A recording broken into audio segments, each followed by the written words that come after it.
Moving on from the medial knee, let us now turn our focus to the lateral side. Similar to medial anatomy, we generally refer to lateral structures as being subdivided into three separate layers. This artist's rendition depicting the lateral aspect of a right knee shows clearly some of the structures of the more superficial layers. Here we can see the iliotibial band and biceps femoris, found in layer 1, and the lateral retinaculum, which stands alone in layer 2. Appreciate the location of the common peroneal nerve just posterior to the biceps femoris as it continues on its course around the neck of the fibula. An injury to this nerve, which can occur with direct blows to the lateral knee or with high-energy knee dislocations, results in foot drop and dorsal foot numbness. On a deeper level, take note of the structures in layer 3, namely the joint capsule, lateral collateral ligament, and the posterior lateral corner structures. As we return to our cadaveric dissection, we will explore these three layers from superficial to deep. Looking now again at the lateral aspect of our left knee specimen, we see layer 1. Layer 1, the most superficial layer on the lateral side of the knee, consists of the iliotibial band, superficial investing fascia, and the biceps femoris. The iliotibial band is a longitudinal thickening of the fascia lata that runs along the lateral side of the knee to insert on Gerdy's tubercle. The point where it crosses the lateral femoral condyle can be a site of irritation referred to as runner's knee. Taking our cadaver through a range of motion, one can appreciate the intimate contact between the iliotibial band and the lateral femoral condyle.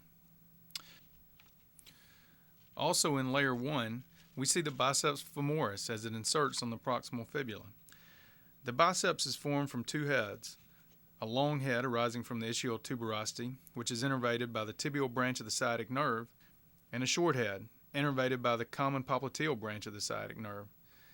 These two heads coalesce above the knee to form a common tendon that inserts on the fibular styloid. Before proceeding to a deeper dissection, we would like to demonstrate the normal step-off between the lateral tibial plateau and the lateral femoral condyle. Note here that with intact cruciate ligaments, the step-off is about 1 centimeter or a thumb's breadth. This is an important reference point for testing knee ligament stability and in ligament reconstruction situations. By reflecting the superficial fascia of the vastus lateralis, we can see the lateral retinaculum just deep to this superficial investing fascia. It is here that a lateral release is done for certain patellofemoral tracking disorders, taking special care not to detach the tendinous attachment of the vastus lateralis.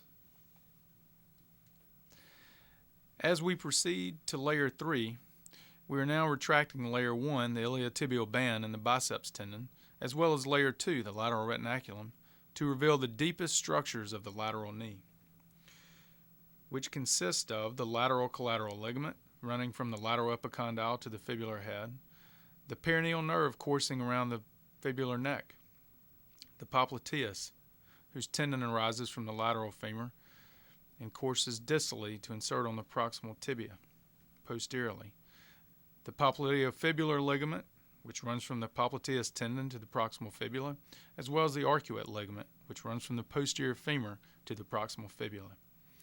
The three critical structures of the posterior lateral corner of the knee are the lateral collateral ligament, the popliteus tendon, and the popliteofibular ligament. In concert, these structures function to stabilize the posterior lateral corner of the knee against varus stress, external tibial rotation, and posterior translation. They work in concert with the posterior cruciate ligament. The popliteus is an interesting structure on the lateral knee. Its tendon, as mentioned, arises on the lateral condyle of the femur, approximately 18 millimeters anterior and distal to the lateral collateral ligament origin. It then travels through the popliteal sulcus to pass within the lateral compartment of the knee joint, exiting posteriorly to insert on the posterior proximal tibia. In addition to providing dynamic stability to the posterior lateral knee, the popliteus functions to unlock the extended knee by externally rotating the femur on the tibia in early stages of flexion, and it helps to stabilize the lateral meniscus during knee flexion.